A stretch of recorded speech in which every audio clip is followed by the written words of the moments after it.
अस्सलामुअलैकुम वरहमतुल्लाहि वबरकातुहू।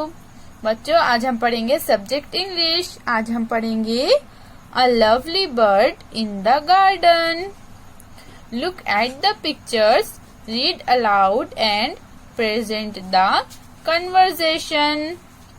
तस्वीरें देखो, मुकालमे को बुलंद आवाज से पढ़ो और अदाकारी के साथ पेश करो।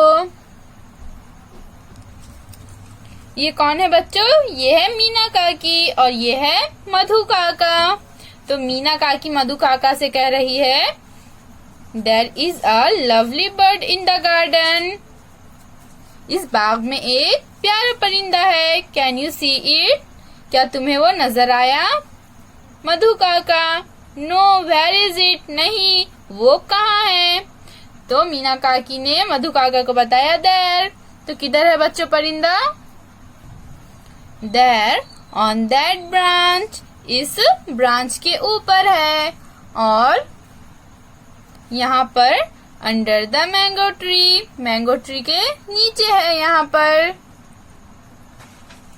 behind the bush, यहाँ पर कहाँ है? ये झाड़ियों के पीछे है। बुश यानी झाड़ियाँ। अब कहाँ पर है बच्चों? in the coconut tree, ये यहाँ पर ये कोकोनट ट्री है। ये कोकोनट ट्री में ये परिंदा है। नियर द स्टोन्स, ये स्टोन्स है। स्टोन्स यानी क्या बच्चों? स्टोन्स यानी पत्थर, तो पत्थरों के पास है। In front of that plant, ये प्लांट है, ये पौधा है। इस पौधे के सामने है यहाँ पर परिंदा। मधु काका, फिर मधु काका ने मीना काकी से कहा, oh yes, I can see it now, what a lovely bird. तो मधु काका ने कहा, यस, मैं इसे देख सकता हूँ, ये बहुत प्यारा परिंदा है। बच्चों, अब हम कुछ अल्फाज के मायने पढ़ेंगे। ऑन यानी ऊपर। ऑन दैट ब्रांच यानी ब्रांच के ऊपर। अंडर यानी बच्चों नीचे। अंडर द मैंगो ट्री यानी ये जो मैंगो ट्री है उसके नीचे है। इसी तरह बिहाइंड यानी पीछे। बिहाइंड दैट बुश यानी इन झाड़ियों के पीछे है।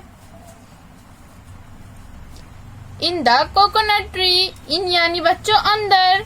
इन द कोकोनट ट्री यानी ये जो कोकोनट ट्री है इसके अंदर है। नियर द स्टोन्स, नियर यानी करीब, पास में।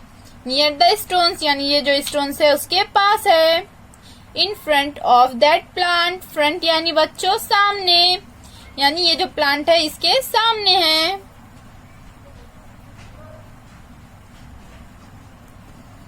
फिर मिलेंगे बच्चों, अल्लाह हाफिज।